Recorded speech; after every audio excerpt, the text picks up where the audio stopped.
Ministerios BEA con el pastor Mauricio Sánchez Escort. Esperamos que este mensaje... Y vamos a la palabra de Dios, Génesis capítulo 1, versículo muy conocido, un pasaje muy conocido de la Biblia, pero Dios nos está llevando ahí porque hay una revelación para ti hoy. Génesis capítulo 1, verso 1 en adelante, y dice así: en el principio creó Dios los cielos y la tierra estaba, ¿cómo? Desordenada y vacía, y las tinieblas estaban sobre la faz del abismo, y el Espíritu de Dios se movía sobre la faz de las aguas. Y dijo Dios: sea la luz, y fue la luz. Y vio Dios que la luz era buena, y separó Dios la luz de las tinieblas. Génesis capítulo 1. Nosotros como congregación estamos en un nuevo comienzo, estamos en un Génesis. Seguramente tú anhelas también un nuevo principio en tu vida. ¿Quién anhela un Génesis en su vida? Amén, todos. Esta palabra es para aquellos que están esperando y anhelando un Génesis, porque además Dios quiere hacer todas las cosas nuevas. Dios todo lo va a renovar, siempre, siempre. Y aquí, aún en un texto tan conocido, hay una revelación nueva para tu vida. Lo primero que muchos no saben es que Génesis 1, cuando dice en el principio, no está hablando del principio de la creación. Mucha gente cree que es el principio. No, ya había varias cosas para ser el principio. Ya había espacio, ya había tierra, ya había agua, había un montón de cosas. Es el principio de una cadena de eventos que van a dar lugar a la creación del hombre y del paraíso. A ese principio se está refiriendo. Y hay una enseñanza espiritual para nosotros, porque Dios, que podría haber hecho las cosas de maneras infinitas, decidió hacerlas de esta manera para que nosotros aprendamos algo que Él desea decirnos hoy. Todo Génesis, todo principio y su culminación es parte de un proceso. Es un proceso. Conocemos la historia, Dios va a empezar a decir, y son 7 días de la creación. No necesariamente fueron 7 días literales, eso es algo que se debate mucho. Pero lo que no está a debate es que fue un proceso de 7 días, de 7 eras, de 7 tiempos, lo que tú quieras y mandes. Pero es parte de un proceso. ¿Y por qué eso es importante? Porque aquí estamos viendo que había algo en la tierra. Dice la Biblia que la tierra estaba ¿cómo?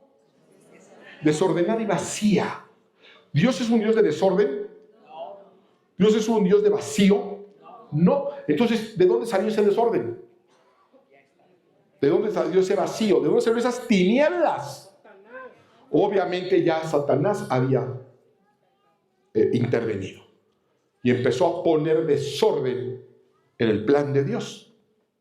Entonces ya había un desorden, como quizá en tu Génesis, en ese Génesis que tú esperas, hay desorden en tu vida, hay desorden en tus emociones, hay desorden en tu familia y no sabes cómo arreglarlo, porque es un enorme desorden. Bueno, por grande que sea el desorden, por densas que sean las tinieblas por las cuales tú, tu familia, tus finanzas, tus emociones, tu salud estén transitando ahorita, no son más grandes que las que estaban en este momento en el planeta.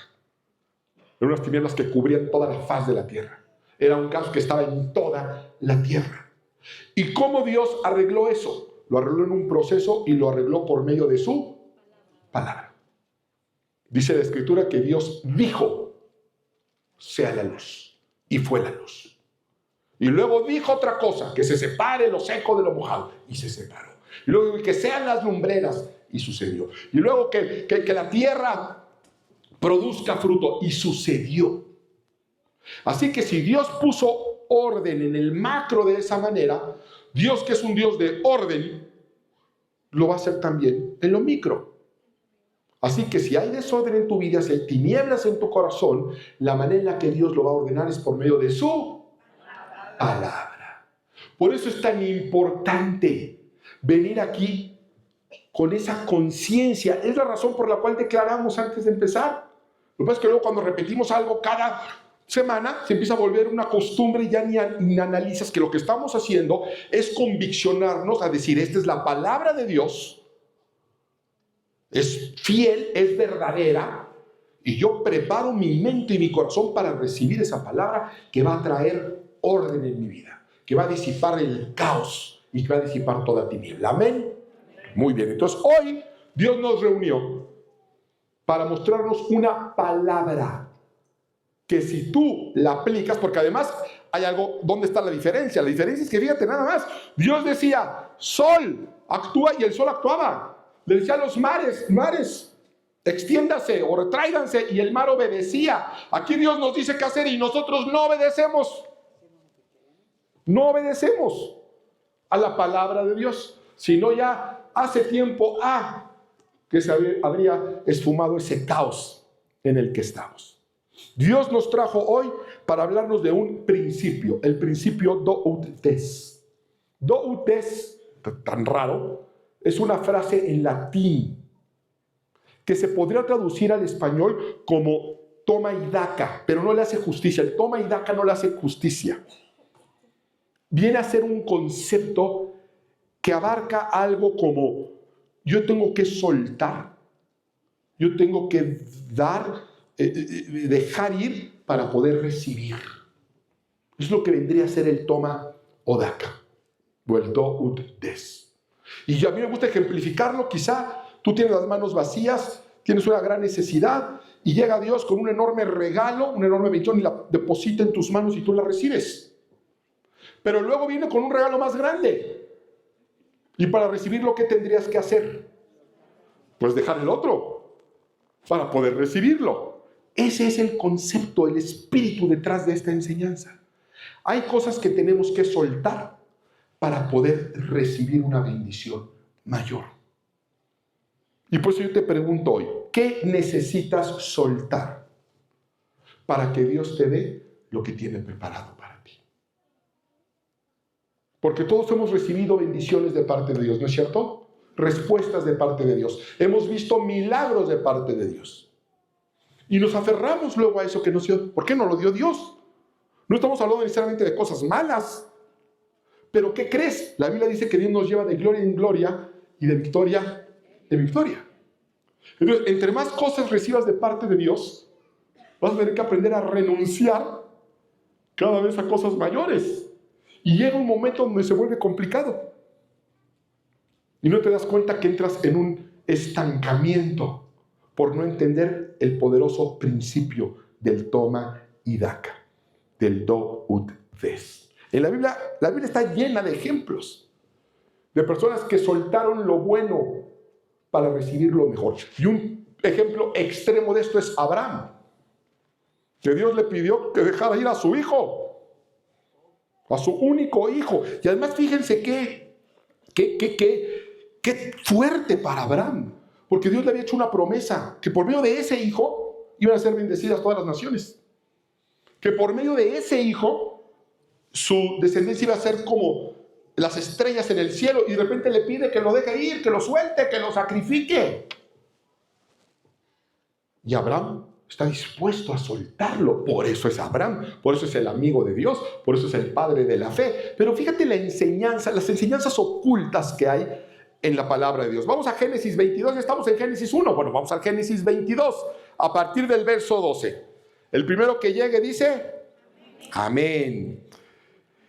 Y dijo Dios, no extiendas tu mano sobre el muchacho, ni le hagas nada, porque ya conozco que temes a Dios, por cuanto no me rehusaste tu hijo, tu único. Entonces alzó Abraham sus ojos y miró, y he aquí sus espaldas un carnero trabado en un zarzal por sus cuernos. Y fue Abraham y tomó el carnero y lo ofreció en holocausto en lugar de su hijo. Y llamó a Abraham el nombre de aquel lugar Jehová Jireh, que significa Jehová proveerá.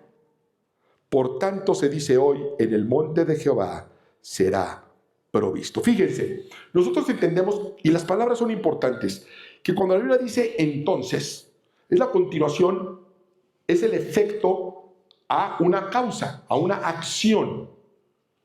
Dijo esto, entonces. Conocemos muy bien la historia de Abraham, pero lo que está sucediendo aquí es tan dramático que de repente se nos van esos pequeños detalles donde también hay una enseñanza poderosa para nosotros. Porque Abraham, por soltar, por dejar a su hijo, recibió no solamente la promesa original que Dios tenía, sino recibió también otras revelaciones. Y fíjate, me quiero regresar al verso 13, donde dice: entonces, por lo que hizo Abraham, entonces sucedió esto. Dice que alzó Abraham sus ojos y miró, y a sus espaldas había un carnero trabado en un zarzal. Ese carnero representa la provisión de Dios para el holocausto. Es la sustitución por su hijo. Pero recordemos que el holocausto era la manera de reconciliarse con Dios, de estar bien con Dios, de amistarse con Dios. Ese carnero estaba trabado. La posibilidad de Dios estaba trabada. Y Abraham no la podía ver. Solamente la pudo ver cuando estuvo dispuesto a entregar a su hijo, lo más precioso que tenía. Y no lo entregó, Dios no lo permitió, se lo detuvo. Y cuando lo detiene, no solamente el hijo no es sacrificado, sino que se destraba otra bendición. La bendición de la provisión del Jehová Jireh. ¿Cuántas provisiones no estarán trabadas en nuestra vida por no soltar aquello que Dios nos pide que soltemos? Hay que considerar en eso. La aplicación de esto es que siempre que soltemos lo que Dios nos pide, es para bendecirnos con algo mayor. Es algo que tienes que entender. Cuando Dios te pide que sueltes una amistad, una relación, un trabajo, no sé, el Espíritu Santo te hablará. Porque así como dice la Escritura en Génesis 1, que había caos, dice había caos y había tinieblas densas, dice, pero el Espíritu de Dios se movía sobre las aguas. Tú puedes estar hoy en confusión, puede haber bendiciones trabadas, pero el Espíritu de Dios se mueve entre nosotros. Se mueve entre nosotros y nos da palabra y nos da instrucción. Y esto lo vemos en toda la Escritura. Ahora, aquí estamos viendo los resultados de alguien que soltó. Vamos a ver los resultados de alguien que no quiso soltar lo que tenía. Vamos al Nuevo Testamento, Marcos capítulo 10. Nuestro Señor Jesucristo va caminando y va a tener un encuentro con un joven. Y a este joven le va a hacer un llamado muy particular. Y vamos a ver el resultado. Marcos capítulo 10, a partir del verso 17. ¿Lo tenemos? Al salir él para seguir su camino, vino uno corriendo e hincando la rodilla delante de él le preguntó: Maestro bueno, ¿qué haré para heredar la vida eterna? Jesús le dijo: ¿por qué me llamas bueno? Ninguno hay bueno sino solo uno, Dios. Aquí me voy a detener para poder aclarar algo que a muchos les causa confusión. Esta porción donde Jesús le dice maestro bueno y pareciera que él dice yo no soy bueno, el único bueno es Dios, como diciendo yo no soy bueno. Y mucha gente dice es que claramente lo está diciendo. Lo que pasa es que no están entendiendo la tremenda enseñanza que está ahí en otra dimensión oculta. Este joven, consideremos que Jesús conocía el corazón de este joven. Él conocía, él veía el corazón. Y este joven se acerca a decirle: Maestro bueno, ¿qué debo hacer para heredar la vida eterna? Y Jesús le dice: ¿por qué me llamas bueno? Si solamente hay uno bueno, que es Dios. En realidad, lo que Jesús le está diciendo no es yo no soy bueno. Lo que está diciendo es solamente hay uno bueno, ¿verdad? Que es Dios, y tú lo sabes. Si tú me estás llamando a mí maestro bueno, ¿me estás reconociendo como Dios?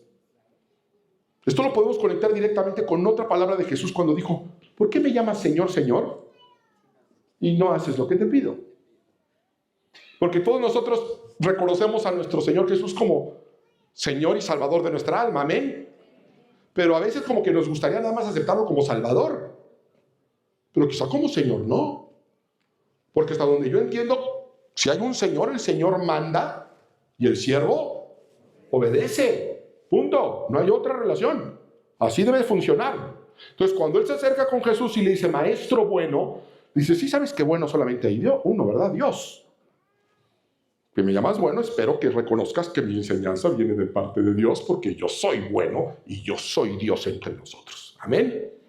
Y le da ahora sí la respuesta que quería. Después de que lo aclara y lo ubica, le da la respuesta. Los mandamientos conoces: no adulteres, no mates, no hurtes, no digas falso testimonio, no defraudes, honra a tu padre y a tu madre. Él entonces respondiendo le dijo: Maestro, todo esto lo he guardado desde mi juventud. ¿Te das cuenta que ya no le dice maestro bueno? Dice: Maestro, todo esto lo he guardado desde tu juventud. Entonces Jesús mirándole le amó y le dijo: una cosa te falta. Anda, vende todo lo que tienes y dalo a los pobres, y tendrás tesoro en el cielo. Y ven y sígueme tomando tu cruz. Pero él, afligido por esta palabra, se fue triste, porque tenía muchas posesiones. A este joven, Jesús, Emmanuel, Dios entre nosotros, le pidió que soltara algo material. Le dijo: y te esperan promesas en el cielo. Y sígueme. Le dio un privilegio que únicamente se lo dio a un puñado de hombres. Lo llamó a ser apóstol. Dijo: sígueme. Y este joven lo rechazó. La Biblia dice, para este hombre que tenía tesoros en la tierra, que la Nueva Jerusalén tiene 12 cimientos hechos de puras piedras preciosas. Y cada uno de esos cimientos tiene el nombre de uno de los 12 apóstoles. La Escritura dice que durante toda la eternidad, en el trono mismo de Dios hay otros 12 tronos para cada uno de sus apóstoles. Eso fue lo que Jesús le ofreció a este hombre. Y no lo aceptó. Hoy ni siquiera sabemos cómo se llama. Ni siquiera sabemos su nombre. Se perdió la oportunidad de que su nombre estuviera grabado en uno de los cimientos de la ciudad celestial y sentarse dentro del trono por la eternidad. Imagínense nada más. ¿Qué estaremos nosotros reteniendo? ¿A qué te estarás aferrando que impide que recibas lo mejor que Dios te ofrece hoy? Tienes que aprender a soltar para recibir. Jesús lo dijo en muchas ocasiones: da y se te dará. En otras palabras, deshazte, suelta para que puedas recibir. Hay una historia extraordinaria que se da en el contexto de la Segunda Guerra Mundial en Holanda. Tiene que ver con una familia que lamentablemente es poco conocida en estas latitudes. Pero esta familia, la familia Ten Boom, tiene monumentos en Holanda. Ellos eran una familia de cristianos holandeses. Una familia cristiana, pero de esos cristianos de veras, de verdad, como el que tiene usted sentado al lado de usted. ¿De qué se ríe? Diga amén. Amén. De esos cristianos de veras, de principios, de valores muy firmes. Hoy tú vas a Holanda y hay monumentos de ellos, del padre, de la madre, de la familia, de las hijas por todos lados. Hoy quiero enfocarme en la familia nuclear, que eran los padres y 3 hijas, una de ellas casada. Esta familia era una familia de relojeros, de tradición relojera, eran los mejores relojeros de Europa. De hecho, la hija mayor, Corrie, era la única mujer reconocida como relojera oficial profesional de Holanda. Una familia muy adinerada, con una muy buena reputación, muy influyente y muy poderosa. Pero bueno, se viene la Segunda Guerra Mundial y los nazis van a invadir Holanda un 10 de mayo de 1940. Y empiezan la persecución en contra de los judíos y sus posesiones. La familia Bohm no era judía, eran cristianos, pero estaban del lado de lo correcto, del lado de la justicia, del lado de la verdad, del lado de lo honorable. Así que se negaron a servir a la Gestapo. Los querían como espías. Lo primero que quisieron es tratar de decomisar las joyas y los relojes de los clientes judíos del patriarca Bohm. Él se negó categóricamente y abiertamente en un acto de valentía extraordinario. Los arrestaron a él y a su esposa y sus hijas nunca más los volvieron a ver. Ya habían iniciado la forma de ocultar, empezaron a proteger y a ocultar a los judíos. Y en una historia que parece como de película, como ellos eran expertos relojeros, expertos en mecanismos, crearon mecanismos, máquinas para ocultar a los niños judíos. Entonces tenían, por ejemplo, camas donde tú apretabas una pata y ¡pum!, la cama se volteaba en un segundo y ahí los ocultaban. O roperos con puertas ocultas que no había forma de abrirlas más que apretando ciertos mecanismos. Y así empezaron a ocultar y a ocultar niños, a los cuales les llamaban relojes o joyas. Era su manera de codificado decir, ya llegaron 2 relojes nuevos que hay que arreglar. Significa que habían llegado 2 niños sin padres que tenían que ocultar. Y ellos empezaron a ocultarlos. Finalmente, la Gestapo, que era muy eficiente, terminó infiriendo, sospechando, y tomó a Corrie y a su hermana y las llevaron a un campo de concentración. Igualmente al esposo de la otra hija que vivían en otra casa, también lo arrestaron y lo envían a un campo de concentración. Pero como no encuentran pruebas, lo sueltan, pero ya después de haberlo maltratado tanto y de haber contraído una neumonía que acabó con su vida. Así que muere el esposo de la hermana que vivía en otra casa y que entre las dos ya trabajaban con la resistencia a favor de ocultar a los judíos. Corrie y su hermana en un campo de concentración estaban muy preocupadas por sus joyas y sus relojes, que habían quedado ahí en la casa abandonada. La otra hermana, con el dinero que tenían y la influencia, lograba sobornar a ciertos oficiales para hacerles saber que los relojes estaban bien y que estaban bien resguardados. Y esa era la esperanza de estas 2 hermanitas, que en un campo de concentración se dedicaban a predicar la palabra de Dios. Y que su hermana, que todavía se encontraba afuera, logró introducirles de contrabando una Biblia, con las cuales ellas daban un grupo de estudio. Pero había un oficial en particular que era especialmente cruel y maligno con ellas. Golpes, abusos, todo esto está en un libro. Escribió varios libros, Corrie ten Boom. Que la salud de ambas hermanas se fue minando. Y ellas seguían dando testimonio y ganando almas para Cristo en las barracas y en las horas de comida, anunciando que tenían estudio bíblico en el lugar más oscuro de la peor barraca, la cual por supuesto se las habían asignado porque uno de los oficiales nazis les había agarrado especial odio por ser cristianos. El temor de Terry Bohm es que fuera sorprendida algún día dando un estudio bíblico con la Biblia que habían introducido de contrabando. Y se jugaba la vida todos los días ganando almas para Cristo. Ella cuenta en su biografía que hubo un día en particular donde se encontraba muy desanimada por todas las golpizas, los abusos, el hambre, el frío, y le dijo a su hermanita que no tenía ganas de orar. Y su hermana pequeña le dijo, tenemos que orar. Estamos hablando de una familia devota. No podemos no orar ni un solo. Dice, pero ¿oramos para qué? Dice, para dar gracias. Dice, ¿de qué? Nos acaban de cambiar a una barraca, ¿sí?, donde hay puras frazadas inmundas y que está infestada de pulgas. Y dice, pues tenemos que dar gracias a Dios aún por las pulgas. Y la hermana pequeña le dijo, estamos vivas. Mis padres ya murieron, sí, ya están en la presencia del Señor, ellos ya fueron liberados, hay que darle gracias a Dios también por eso. Y entonces le dice ella, en un tono desafiante, ¿qué quieres acaso que dé gracias a Dios por las pulgas? Y le dijo ella, sí. Demos gracias a Dios por las pulgas. Y de manera increíble, de esas cosas que solamente suceden en situaciones extremas, a partir de ese día y por los años que iban a continuar, daban gracias a Dios por cualquier pretexto que encontraban y además por las pulgas. Finalmente fueron ganando almas y almas y almas. Llegaban más relojes, apresan a la otra hermana y también nunca más volvió a saber de ella.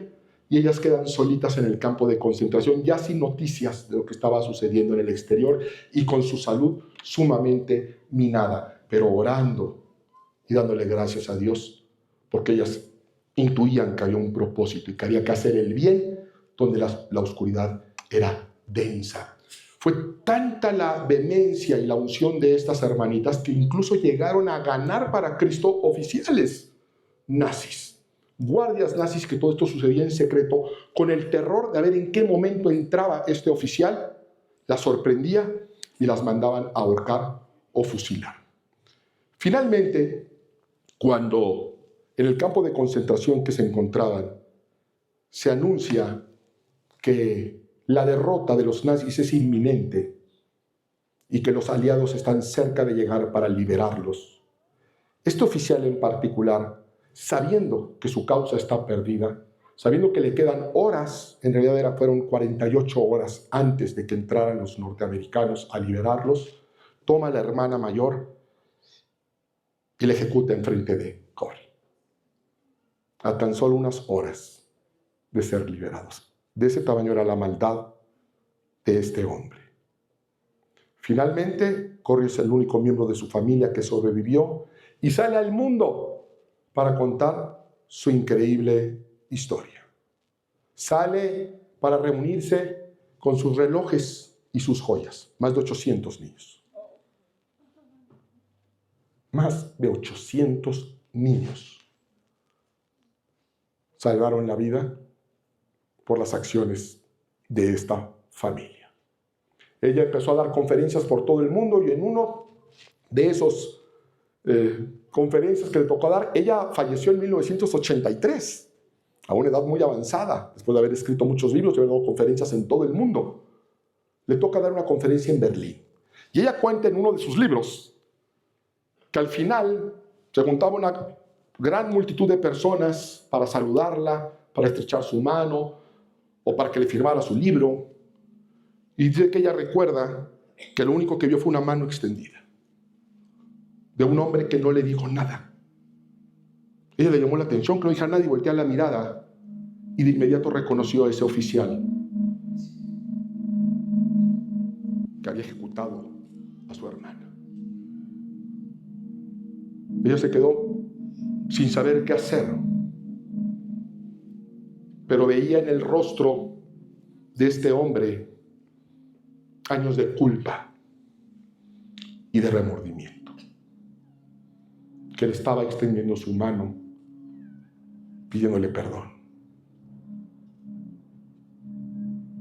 Sin palabras, porque el llanto no lo dejaba hablar.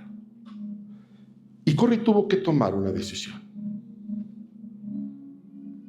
Si soltaba ese rencor y esa amargura, o perdonaba a ese hombre que había sido la pesadilla más grande que él había conocido, la encarnación del mal sobre la tierra. Obviamente decidió perdonar. Si no, esta no sería una historia digna de contarse en una iglesia. Y le extendió la mano. Y ella cuenta que ese día 2 personas fueron liberadas. Que no solamente ese oficial fue liberado, sino que ella también fue liberada. Porque perdonar es liberar a un prisionero y darte cuenta que ese prisionero eres tú.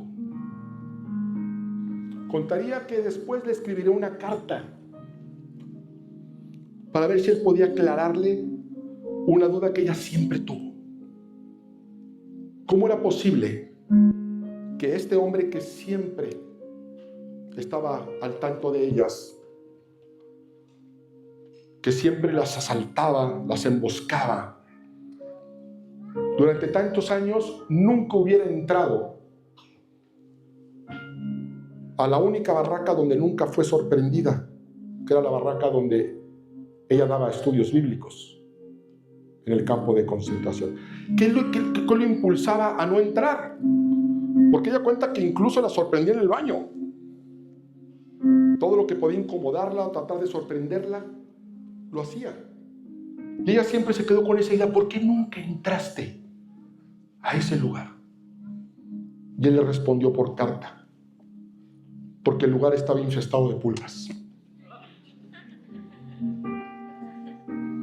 Porque había pulgas y no quería que me faltaran. El mayor ejemplo de entrega lo da Dios mismo. Jesús mismo. Él mismo soltó para ganar. Él mismo entregó lo más valioso que puede existir en el universo y más allá, que es el Cordero de Dios. Pero hay una enseñanza para nosotros aquí, Vamos a Filipenses capítulo 2, a partir del verso 5. Porque aquí se habla de la relación del Padre y del Hijo, de la Trinidad, que es algo que no logramos entender a cabalidad, pero logramos entender lo que el texto nos quiere decir. Y fíjate la revelación que hay para ti hoy aquí. Filipenses capítulo 2, verso 5. Haya pues en ustedes este sentir que hubo también en Cristo Jesús. Dices, actúen como Cristo actuó. Imiten a Cristo. Y dice, el cual, siendo en forma de Dios, no estimó el ser igual a Dios como cosa que aferrarse, sino que se despojó a sí mismo tomando forma de siervo, hecho semejante a los hombres, y estando en la condición de hombre, se humilló a sí mismo, haciéndose obediente hasta la muerte y muerte de cruz. Mira, dice el apóstol Pablo, que hay en ustedes este sentir, el sentir de Cristo. Él tenía algo a que aferrarse, ser igual a Dios. Ser igual a Dios. ¿Tú a qué te estás aferrando? ¿Tú no te estás aferrando a ser igual a Dios? ¿Te estás aferrando a cosas materiales? ¿Te estás aferrando a un pasado que ya sucedió? ¿Te estás aferrando a proyectos humanos? Jesús era la naturaleza divina, semejante, igual a Dios, y dijo, y no se aferró él a eso. Al contrario, se despojó y se humilló, tomando forma humana y forma de siervo, y además yendo a la muerte. Y fíjense lo que dice a continuación, porque sabemos lo que se ganó. Nosotros nos redimió de nuestros pecados, lavó nuestros pecados y nuestras culpas y nos reconcilió con el Padre. Lo sabemos, ¿verdad? Amén. Pero fíjate lo que dice de él. Voy a leer desde el verso 8. Y estando en la condición de hombre, se humilló a sí mismo, haciéndose obediente hasta la muerte y muerte de cruz, por lo cual significa que por esa razón va a suceder lo que vamos a leer ahorita. Como él no se aferró a algo que sí era legítimo, valiosísimo aferrarse, sino que decidió humillarse y soltar para un bien mayor, por lo cual sucedió esto. Verso 9.